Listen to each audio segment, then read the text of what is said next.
Hello, everyone, and thank you for joining us for today's panel on effective management of cybersecurity risks.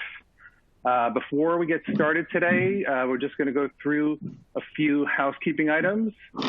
This is a live broadcast, and we recommend that if you're viewing it through a media player that you switch that to full screen during the presentation. Also, you can submit questions using the Q&A function in the interface of the presentation during the panel. Also, the event is being recorded, and a recording will be available on the Due Diligence Insights page after the event. My name is Terry Mason. I'm a vice president in the cyber risk practice at Kroll. Hi, my name is Gregory Michaels. I'm a managing director with Kroll Cyber Practice. Hi, my name is David Isaacson. I'm the chief operating officer of Parabellum Capital, a private equity firm in New York. And I'm Terence Brady. I'm the Director of Operational Due Diligence at Corbin Capital, a New York-based asset manager. So, with that being said, gentlemen, I'm pretty excited about this. I have, which I'm really looking to learn as much as I can about. David, I'll start with you. With the pervasive risk, who at your company is responsible for it? Sure. Terence, you broke up a little bit, but I think the question was who's responsible for cybersecurity at our firm? Yes. Yeah, so at Parabellum, we have sort of a joint responsibility for cybersecurity, and it's shared between myself as COO and our chief compliance officer. In general, what you find is people start to focus, at least if you're a registered investment advisor, you really start to focus more heavily on cybersecurity once you register with the SEC because it's such a high priority for them. And that typically becomes a CCO responsibility, and I was the CCO until January of this year. From the perspective of an LP, when you're looking at a GP and trying to assess how they've set themselves up, I think it's really important to make sure that there is a senior level person who has ownership and accountability for cybersecurity, and that it isn't delegated to, while people may be competent at different levels, that there is someone at the CCO or COO level who has overall responsibility for it. And that's how we've structured ourselves. So the cybersecurity policy, the cybersecurity culture at Parabellum.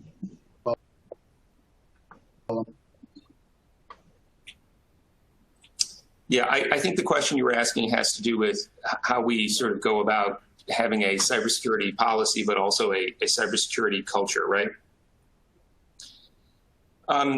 So this is something that we began. So this is something that we started to work on, obviously, several years ago, and there really are two components to it. With respect to developing a policy and the appropriate procedures that relate to cybersecurity, we had to make a fundamental decision, which was, do we think that we have the capability to do that in-house, or do we need to turn to outside experts in order to create a cybersecurity both policy and appropriate procedures? When we look at our firm, we consider ourselves to be a small to medium-sized asset manager, and our collective decision was that we simply didn't have the resources to be able to dedicate to fully pursue and develop and implement a cyber policy without using outside resources.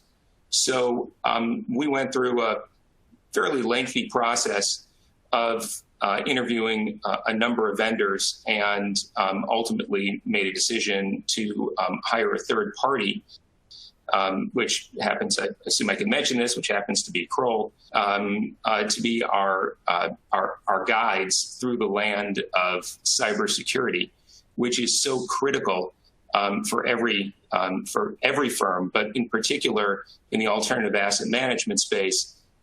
Given the high level of focus and attention that the SEC has placed on it, it's extra critical. As far as creating a culture of cybersecurity, that has to come from the top.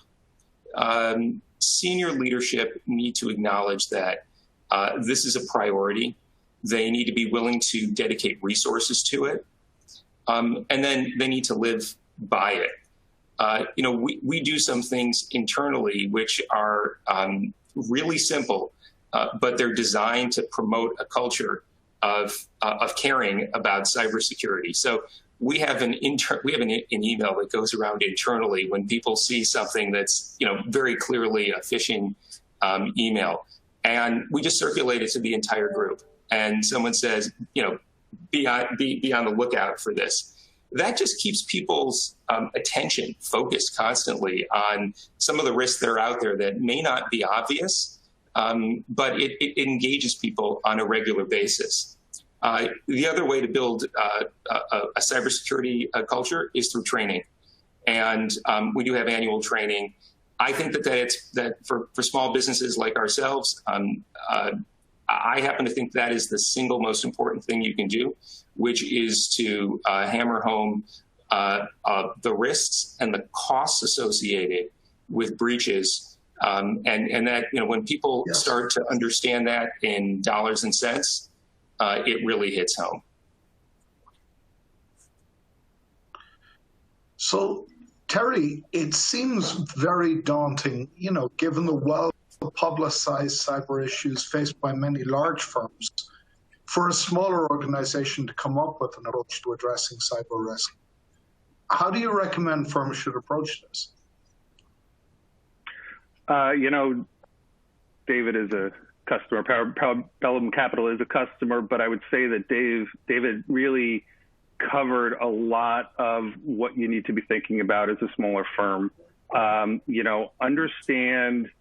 Understand what you can and can't do, understand what expertise you have and what you don't have, understand what you really should outsource and what you should do yourself. Get organized, appreciate the risks. The news is full of cybersecurity incidents these days.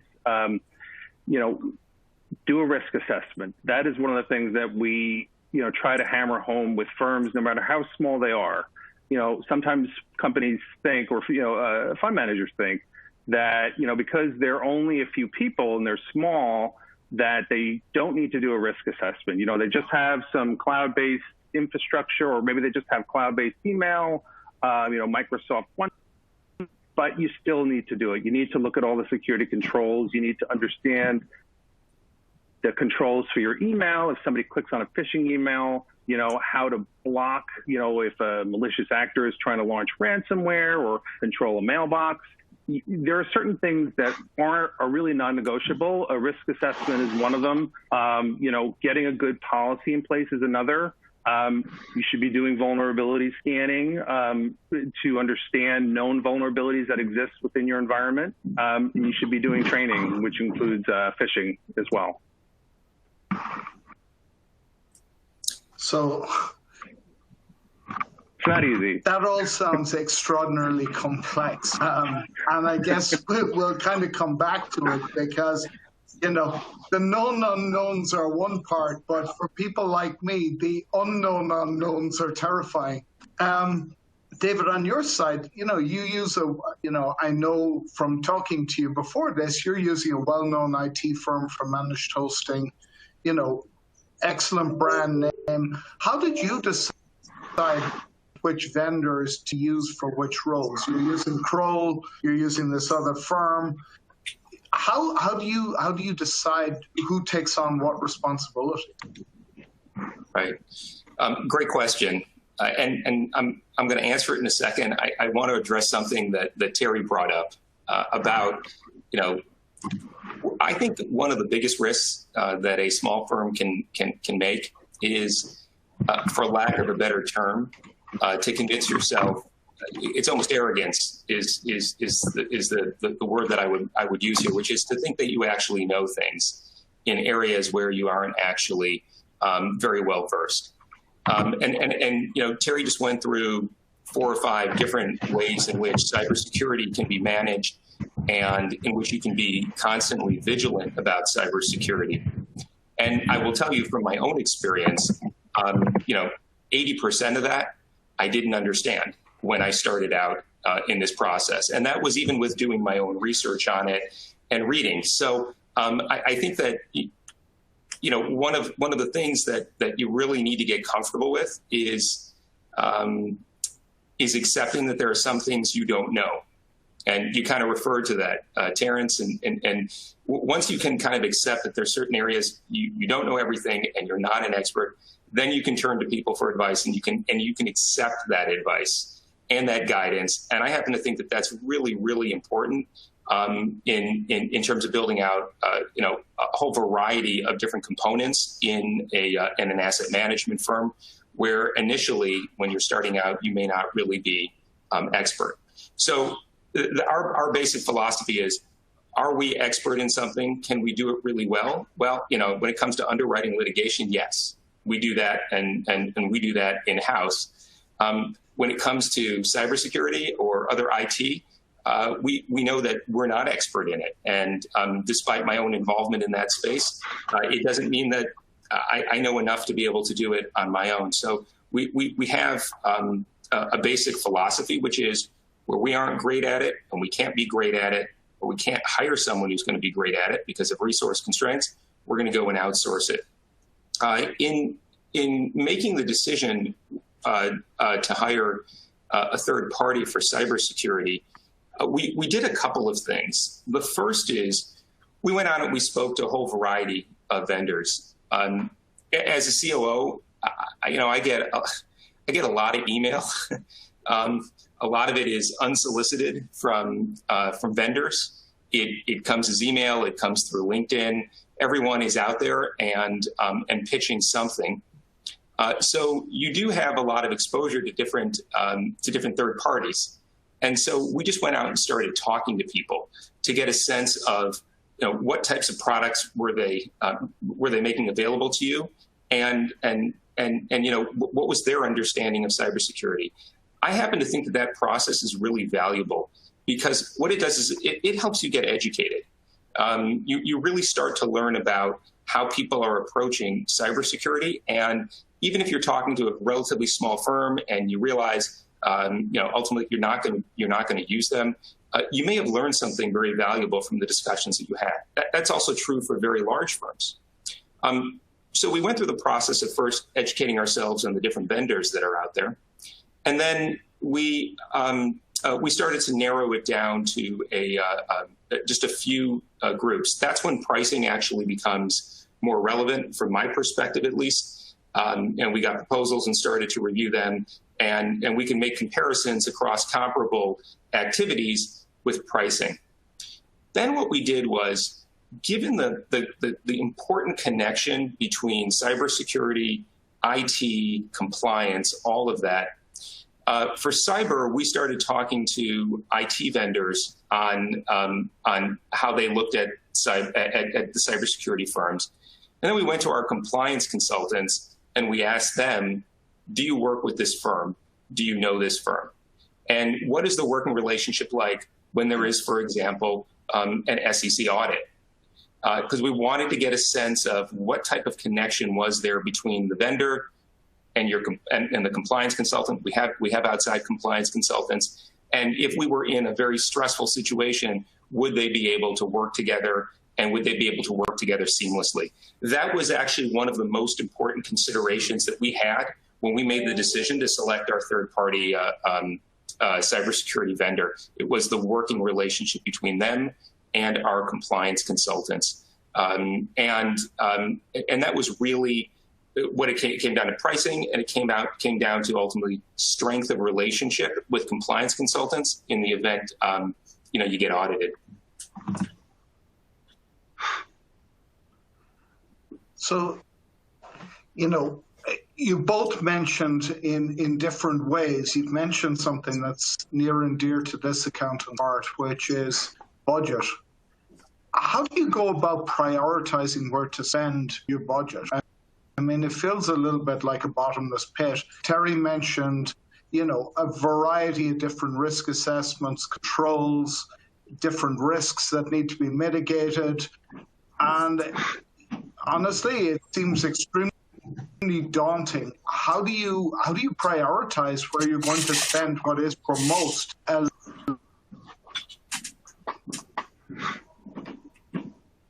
Yeah, sure. Another great question, and it's always a big challenge for COOs and for finance professionals when you look at it, because, as you say, it does seem kind of like a bottomless pit. What we did, though, when we were thinking about structuring the program was we asked, what are initial startup costs versus ongoing costs for maintenance? And when you start to look at things from that perspective, it gets a little bit more manageable. And our view was that it was worthwhile to spend a little bit more upfront to make sure that we have right policies in place, that our first risk assessment would be very thorough, and that it would really function as a benchmark for us. We were actually in the process of changing IT vendors, so we wanted to do a lot of our assessments when we brought on board our new IT vendor, and made sure that the assessment was relevant to our existing infrastructure. So from a budget perspective, we're typically budgeting out 3 years. That's kind of how we operate, and we're making estimates of at least startup costs and then ongoing maintenance costs. And as I said, when you kind of break it down that way, and you even think about amortizing the initial startup costs over a number of years, it doesn't always look quite as difficult. Now, part of at least my job as COO, and what I think GPs in general need to do, is they need to get smart enough in the space to make decisions on what do we want to do and what do we not want to do. If I were to pick up the phone and call pretty much any third-party vendor in the compliance space and the cybersecurity space, they're going to give me a laundry list of things that they can do. All right, and that will almost certainly exceed what we have available, or what we think is reasonable from a cost perspective. So you need to be smart enough and understand what some of the priorities are to focus on certain things at the right time. And I'll give you an example. We're very, our view, and it's based on our own reading and discussions with our experts, is that one of the biggest risks for us is actually phishing. And you just look at recent examples in industry here in the United States.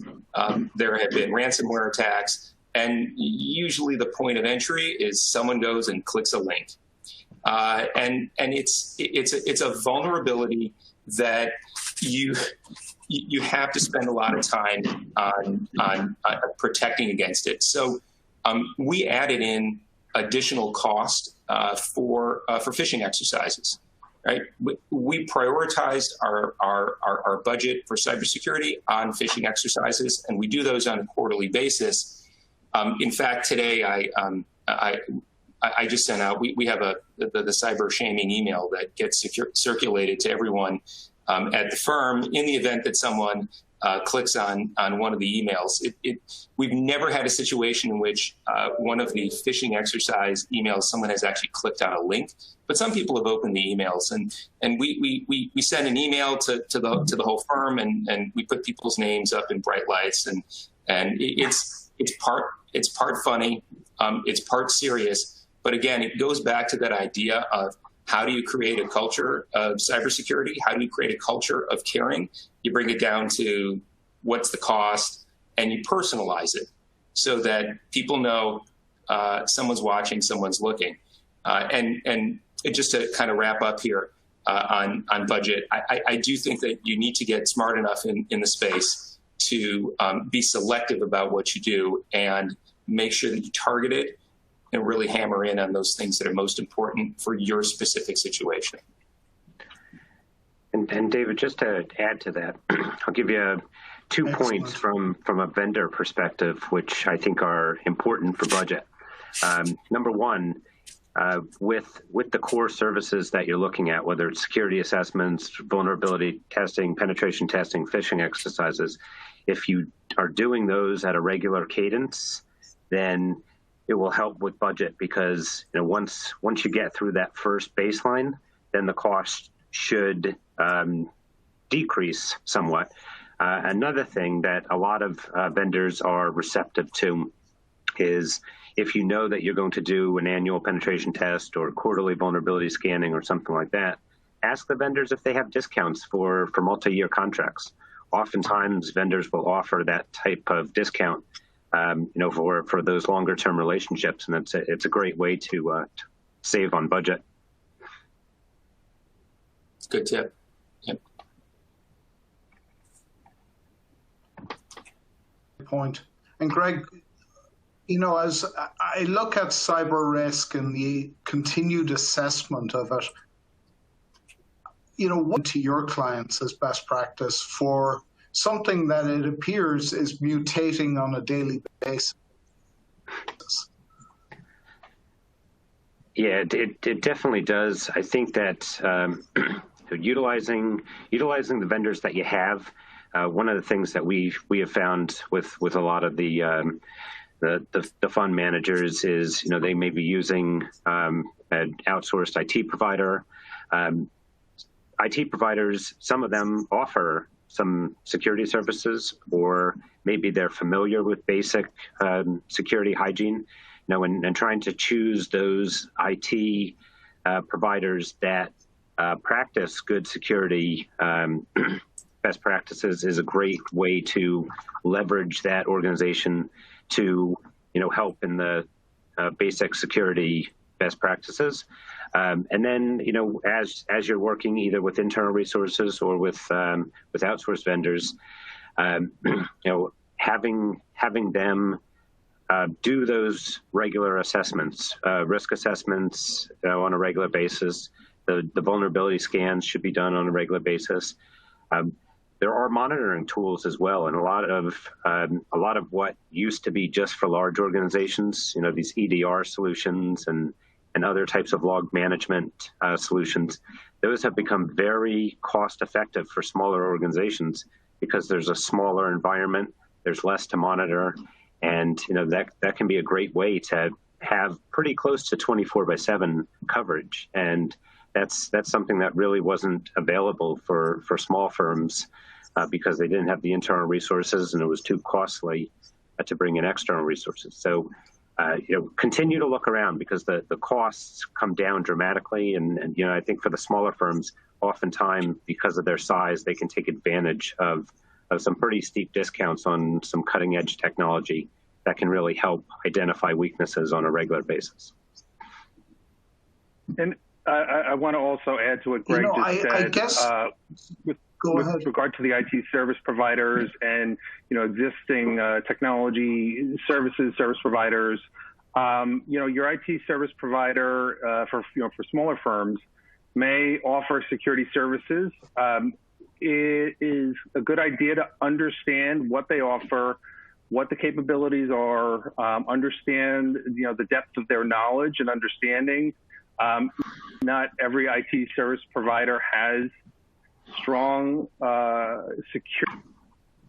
a lot of them really focus on technology infrastructure and help desk support, but some of them offer, things like phishing, vulnerability scanning, certain types of, security controls. But what we found is often a lot of the IT service providers won't kind of bake those in, and they don't necessarily turn everything on and offer it to you unless you ask. But what we found, doing the risk assessments is that, this is kind of news to a fund that, they didn't know that they, had these options. Another thing to think about, which we come up to a lot, is, a lot of companies are going to the cloud, Microsoft 365, cloud-based email, file storage. Microsoft offers a lot of security tools. And, it behooves organizations to really understand what those are and to utilize them. And they're often, they can be used at no additional cost.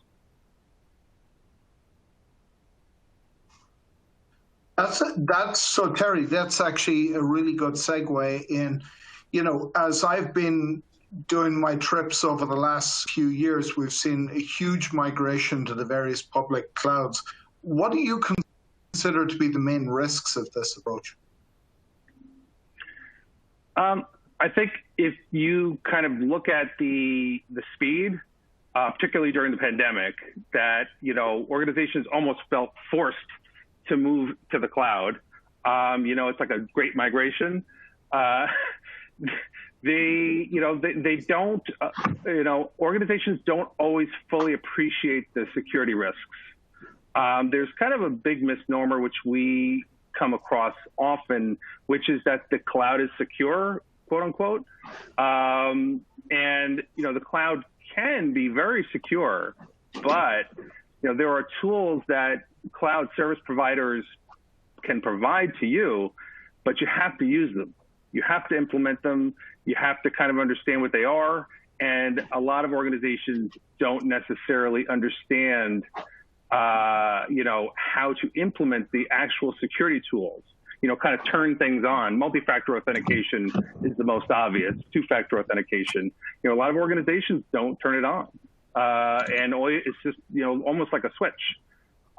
So it's, I think from Greg, I'm sure, has his perspective as well, but I think it's really, you can, spin up a cloud environment in, I don't know, maybe this is an exaggeration, but an hour or two, where it used to be you had to build a data center, which took months. And it's kind of dangerous that, you don't even need to necessarily talk to the IT department. You just have to, swipe your credit card.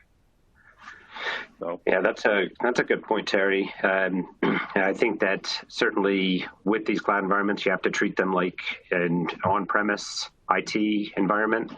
They need to be assessed. They need to be evaluated just the same as you would with your internal systems.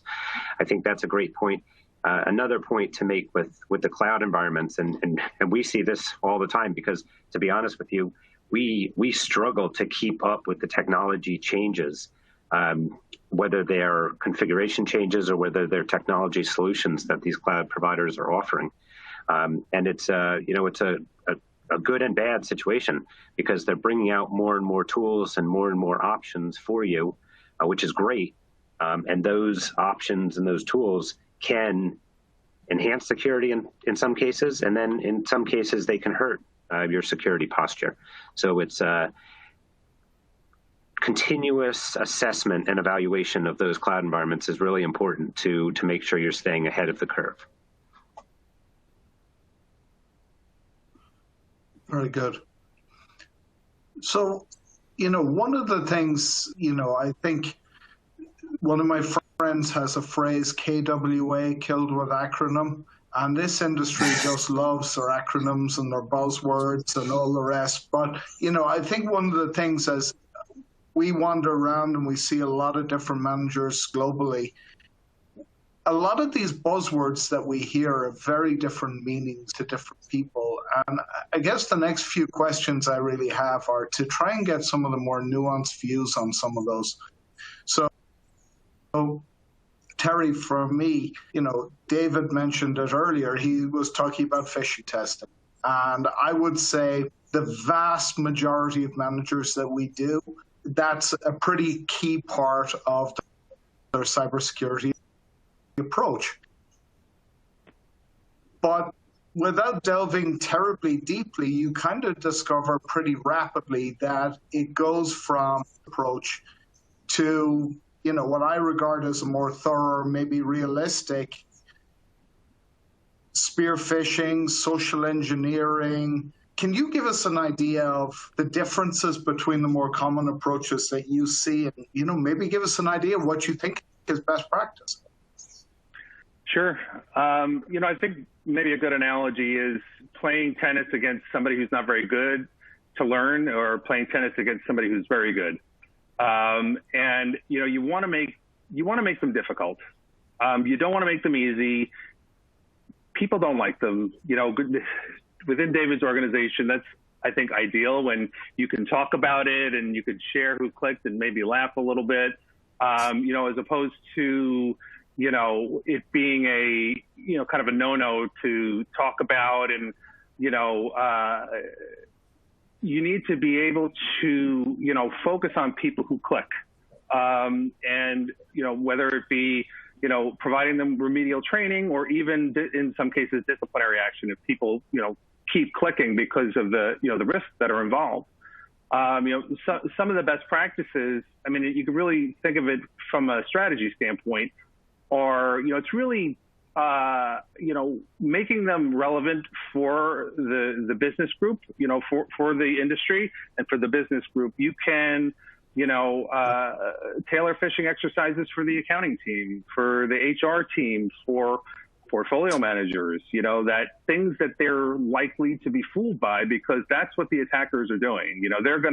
If they're going after, an accounting group, maybe they'll send an ad for a new, I don't know, accounting software or something like that. And those are the things that are going to make people click. So, I think, the overarching theme is to make them difficult and, to make them interactive. Greg, another one I come across a lot is penetration testing.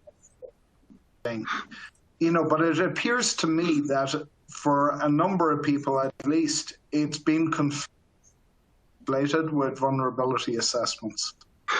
Can you describe the differences? Sure. Yeah, this is a common thing that we see a lot of. Just simply looking at this vulnerability scanning, these are typically going to be your automated scans using a tool. They are really meant to identify potential weaknesses that should be validated by either your internal security or your outsourced security teams. So you're really just getting a point-in-time scan, which is going to give you potential weaknesses. Where penetration testing comes in is it really helps you to validate that, because vulnerability scanning will produce a long list of potential weaknesses, but some of them there may not be exploits for. Some of them may be very difficult given the controls that are in place to exploit. So doing that penetration testing along with the vulnerability scanning really allows you to do that validation, take it one step further. And very similar with applications. If you scan them, you're going to get the vulnerabilities, but there are lots of tests that you can do with applications and with websites that really will go one step further. So I think simplest way, vulnerability scanning is going to be a high-level baseline test, which is going to give you a lot of results. Penetration testing is going to be the validation that's really necessary to evaluate the risk of those weaknesses. And I'll just add there that with, penetration, more advanced penetration testing, you want to include things like phishing, email phishing, social engineering, where you're calling people, and you have somebody with the brain, a penetration tester using their brain to figure out ways to kind of look at the unique blueprint of an organization and, how can I exploit those vulnerabilities? What kind of emails can I send to this group to get them maybe to give me a password or click on a link to give me access, which is what, the attackers do. Yeah, let me just add so that. Another area we see, sorry, go ahead, yeah? No, I was just going to say that, you've just given me a number of great ideas about how we can torture the finance team here, which is, and I think it's very true that, there are, we do a lot of, as you know, we do quarterly phishing exercises, but, targeting them is a very, very good way of thinking about it, to kind of step back from going after everyone to having very specific ways, because that's where people are most vulnerable. It's in their wheelhouse, right? Because that's where you get comfortable. And if it were up to me, no one would ever click on a link again, right? That would be my preference. And obviously through our IT vendors, we have a lot of filters. Most of what comes in that is spam is identified as spam. People never even see it. They never touch it. Links are scanned. They're identified. Before you click on a link, you're going to see that this was something that was viewed by effectively the filters that our IT vendor has put in place. But still, big vulnerability there, and I just can't emphasize enough how much we worry about that piece and try to with the help of Kroll, try to mitigate that. Greg, data encryption is another area where we're seeing very different approaches. I would say the two most common broad categorizations we see will be data in transit and data at rest. How do you see a manager approaching these risks? What are the more common ways your clients are attempting to mitigate them? Yeah, I think that data encryption, when the data is in transit and is publicly accessible, I think for the most part, outside of maybe email, it's pretty well covered with VPNs and other types of network connections. Email, I think we still have some progress that we could make there. There are a lot of solutions, but it's not always easy to implement those solutions. With data at rest, I do think that one of the key things here is we want to try to limit the data that is off of servers, whether they're cloud-based servers or on-premise servers. Try to keep the data off of workstations and phones as much as we can. But the great thing is the data at rest solutions at the operating system level that are typically built in. So whether it's Windows or Mac, they have hard drive encryption options there. So it's a lot easier to implement encryption solutions at the endpoint level. And then with your phones and tablets, there's a lot of solutions out there where we can encrypt those devices as well. So I think, starting from what is going to be most available potentially, any of your endpoints, any of your devices, those things are going to be most vulnerable. So start there, and then, evaluate the risk for servers and cloud-based solutions, and look to see what options you have there. Very good. Terrence? What about and blacklisting? Sorry, go ahead. No, I was just going to say, I saw a question that had come in from the crowd, and I wondered if I could just very quickly address it, because it's kind of relevant to some of the things we're talking about. I hope I understand it correctly, but the question is, what's the relationship between third-party management, third-party vendors, and the due diligence that's conducted before an institutional investor may actually make a decision to commit to a fund? And I can't emphasize enough that the third parties that we work with, like Kroll, we consider them to be our partners. When major ODD is happening, we engage them. This is true for a whole variety of events, in particular our IT as well. we engage with them. We tell them there's due diligence that's going on. If we need them to be at the meeting, we'll call them up and we'll ask them to come and participate if they can. And not only is that important because the LP that's doing due diligence will get the right answer. But I think it's also critical for LPs to see that there's a genuine working relationship between the GP and the third parties that they're working with. In our case, it works great, and I encourage all GPs to have that type of a relationship with their cyber and IT vendors. So thank you for letting me kind of jump in on that. I completely agree with you. I would say in the majority of cases with firms such as yours where there isn't an internal CISO, we will end up speaking with an outside provider because we do get pretty granular. Obviously, it's really important to us to understand who at the GP is driving the culture. But when the rubber hits the road and we're speaking with people like Kroll, their level of knowledge is beyond most amateurs. I refer to myself in that. And so, yeah, we do need to get into the detail, and we need people who are really smart, who can kind of dumb it down and make it understandable to us, because I think everybody who is looking at the news today as we see it, cyber is an existential threat to not just everyone's organization, but to your own livelihood. You look at identity theft and whatnot. I mean, this is an issue for everybody. So I completely agree. Terry, I'd like to squeeze in one last question if I could. Worst case scenario. So you've been hit or you're preparing for it. What are your best practices around testing of the incident response plan? I think an important distinction to start is that an incident response plan may be different from a cyber incident response plan.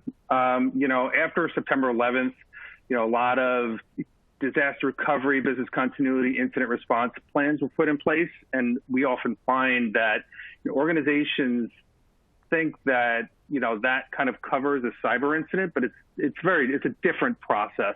There are some overlaps, but we really recommend that firms have a standalone cyber incident response plan and that they test it. And the way the testing looks generally is a structured walkthrough, otherwise known as a tabletop exercise, where there are defined scenarios, and ideally they're geared toward the business domain. For example, for a fund manager, perhaps there's a wire fraud incident, investor information has been compromised, the environment is locked with ransomware. What do you do? And you kind of go step by step, as through the course of the event. How do you respond? Who do you talk to? Do you reach out to third parties? Do you reach out to law enforcement? Do you tell your staff? Sometimes it could be an inside incident. It could be an insider incident. You may not want to announce what's happened. Do you talk to the press?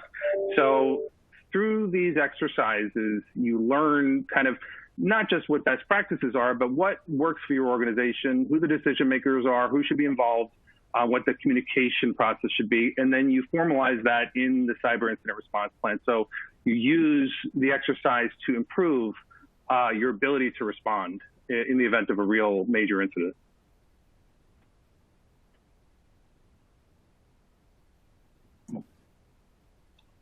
Awesome.